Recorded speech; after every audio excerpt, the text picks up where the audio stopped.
ओम नमः शिवाय। 16 सोमवार की पौराणिक व्रत कथा। 16 सोमवार का व्रत बहुत खास होता है। यह व्रत भगवान शिव को समर्पित है। इस व्रत को संकट सोमवार व्रत भी कहते हैं। संकटों से छुटकारा पाने के लिए 16 सोमवार का व्रत किया जाता है। मान्यता है कि संकल्प लेकर 16 सोमवार का व्रत करने से भोलेनाथ और माता पार्वती की विशेष कृपा प्राप्त होती है। सावन का पावन महीना आने वाला है। ऐसे में लोगों के मन में यह सवाल है कि आखिर सावन में 16 सोमवार का व्रत शुरू करें या नहीं। 16 सोमवार का व्रत सावन, वैशाख और मार्गशीर्ष के पहले सोमवार से शुरू किया जाता है। ऐसे में इस व्रत को सावन के पहले सोमवार से शुरू कर सकते हैं। इस व्रत को 16 सोमवार तक जरूर करना चाहिए। मान्यता है कि लगातार 16 सोमवार का व्रत रखने से भगवान शिव तथा माता पार्वती दोनों का आशीर्वाद प्राप्त होता है, जिसके परिणाम स्वरूप भक्तों की इच्छा पूरी होती है। तो चलिए सुनते हैं 16 सोमवार व्रत की पौराणिक कथा। इससे पहले आप हमारे चैनल को सब्सक्राइब करें, बेल आइकन को प्रेस करें ताकि हमारी वीडियो की नोटिफिकेशन सबसे पहले आप तक पहुंचे। वीडियो को लाइक और शेयर जरूर करें। एक समय श्री महादेव जी माता पार्वती के साथ भ्रमण करते हुए मृत्युलोक में अमरावती नगरी में आए। वहाँ के राजा ने सुंदर शिव मंदिर बनवाया था, जो कि अत्यंत भव्य एवं रमणीक तथा मन को शांति पहुँचाने वाला था। भ्रमण करते समय शिव पार्वती भी वहाँ ठहर गए। पार्वती जी ने कहा, हे नाथ, आओ आज इसी स्थान पर चौसर पासे खेलें। खेल प्रारंभ हुआ। शिव जी कहने लगे, मैं जीतूंगा। इस प्रकार उनके आपस में वार्तालाप होने लगी। उस समय पुजारी जी पूजा करने को आए। पार्वती जी ने पूछा, पुजारी जी बताइए जीत किसकी होगी।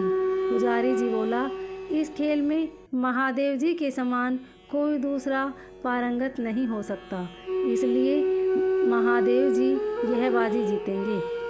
परंतु हुआ उल्टा, जीत पार्वती की हुई। अतः पार्वती ने पुजारी जी को कोढ़ी होने का श्राप दे दिया। तूने मिथ्या भाषण किया है।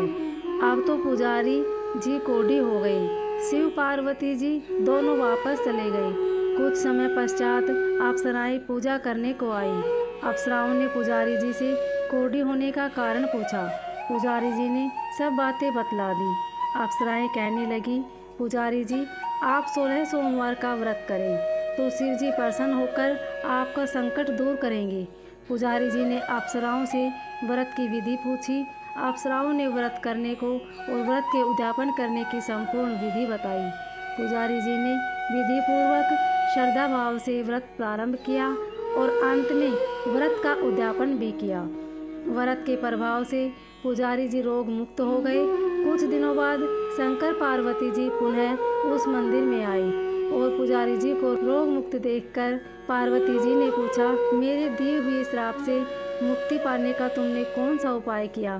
पुजारी जी ने कहा, हे माता, अप्सराओं द्वारा बताए गए 16 सोमवार के व्रत से मेरा यह कष्ट दूर हुआ है। पार्वती जी ने भी 16 सोमवार का व्रत किया, जिससे उनसे रूठे हुए कार्तिकेय जी भी अपनी माता से प्रसन्न होकर आज्ञाकारी हुए। कार्तिकेय जी ने भी पूछा, हे माता, क्या कारण है कि मेरा मन सदा आपके चरणों में लगा रहता है।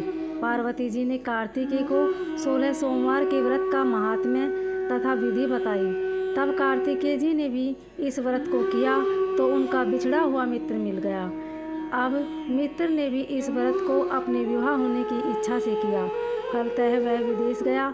वहाँ के राजा की कन्या का स्वयंवर था। राजा ने प्रण किया था कि हथिनी जिस व्यक्ति के गले में वरमाला डालेगी उसी के साथ राजकुमारी का विवाह करूँगा। यह ब्राह्मण भी मित्र का स्वयंवर देखने की इच्छा से वहाँ एक ओर जाकर बैठ गया। हथिनी ने इसी ब्राह्मण मित्र को माला पहनाई तो राजा ने बड़ी धूमधाम से अपनी राजकुमारी का विवाह उसके साथ कर दिया। तत्पश्चात दोनों सुखपूर्वक रहने लगी। एक दिन राजकन्या ने पूछा, हे नाथ, आपने कौन सा पुण्य किया जिससे हथिनी ने आपके गले में वरमाला पहनाई। ब्राह्मण पति ने कहा, मैंने कार्तिकेय जी द्वारा बताए गए 16 सोमवार का व्रत पूर्ण विधि विधान सहित श्रद्धा भक्ति के साथ, जिसके फल के कारण मुझे तुम्हारे जैसी सौभाग्यशाली पत्नी मिली। अब तो राजकन्या ने भी सत्यपुत्र प्राप्ति के लिए व्रत किया और सर्वगुण संपन्न पुत्र प्राप्त किया। बड़े होकर पुत्र ने भी राज्य प्राप्ति की कामना से 16 सोमवार का व्रत किया। राजा के देवलोक होने पर इसी ब्राह्मण कुमार ने राजगद्दी मिली, फिर भी वह इस व्रत को करता रहा। एक दिन उसने अपनी पत्नी से पूजा सामग्री शिवालय ले चलने को कहा, परंतु उसने पूजा सामग्री अपनी दासियों द्वारा भिजवा दी। जब राजा ने पूजन समाप्त किया तो आकाशवाणी हुई कि हे राजा, तुम इस पत्नी को निकाल दो, नहीं तो राजपाट से हाथ धोना पड़ेगा। प्रभु की आज्ञा मानकर उसने अपनी पत्नी को महल से निकाल दिया।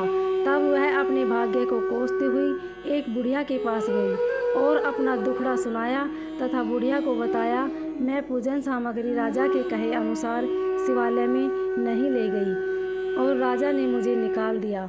बुढ़िया ने कहा, तुझे मेरा काम करना पड़ेगा। उसने स्वीकार कर लिया। तब बुढ़िया ने सूत की गठरी उसके सिर पर रखी और बाजार भेज दिया। रास्ते में आंधी आई तो सिर की रखी गठरी उड़ गई। बुढ़िया ने डांट कर उसे भगा दिया। अब रानी बुढ़िया के यहाँ से चलते चलते एक आश्रम में पहुँची। गोसाई जी उसे देखते ही समझ गए कि यह उच्च घराने की अबला विपत्ति की मारी है। वे उसे धैर्य बंधाते हुए बोले, बेटी तू मेरे आश्रम में रह, किसी प्रकार की चिंता मत कर। रानी आश्रम में रहने लगी, परंतु जिस वस्तु को हाथ लगाती वह वस्तु खराब हो जाती। यह देखकर गोसाई जी ने पूछा, बेटी किस देव के अपराध से ऐसा हुआ है? रानी ने बताया कि मैंने अपने पति की आज्ञा का उल्लंघन किया और शिवालय में पूजन के लिए नहीं गई, इससे मुझे घोर कष्ट उठाने पड़ रहे हैं। गोसाई जी ने शिवजी से उसके कुशल क्षेम के लिए प्रार्थना की और कहा, बेटी तुम 16 सोमवार का व्रत विधि के अनुसार करो। तब रानी ने विधि पूर्वक व्रत पूर्ण किया। व्रत के प्रभाव से राजा को रानी की याद आई और दूतों को उसकी खोज में भेजा। आश्रम में रानी को देख दूतों ने राजा को बताया। तब राजा ने वहां जाकर गोसाई जी से कहा, महाराज यह मेरी पत्नी है, मैंने इनका परित्याग कर दिया था, कृपया इसे मेरे साथ जाने की आज्ञा दे। गोसाई जी ने आज्ञा दे दी। राजा रानी नगर में आए। नगर वासियों ने नगर सजाए, बाजा बजने लगे, मंगलोच्चार हुआ। भगवान शिव की कृपा से प्रतिवर्ष 16 सोमवार का व्रत करते हुए वे आनंद के साथ रहने लगे और अंत में शिवलोक को प्राप्त हुए। ओम नमः शिवाय। उम्मीद है आपको हमारी यह कथा अच्छी लगी होगी। अगर अच्छी लगे तो कमेंट में ओम नमः शिवाय अवश्य लिखिए। धन्यवाद।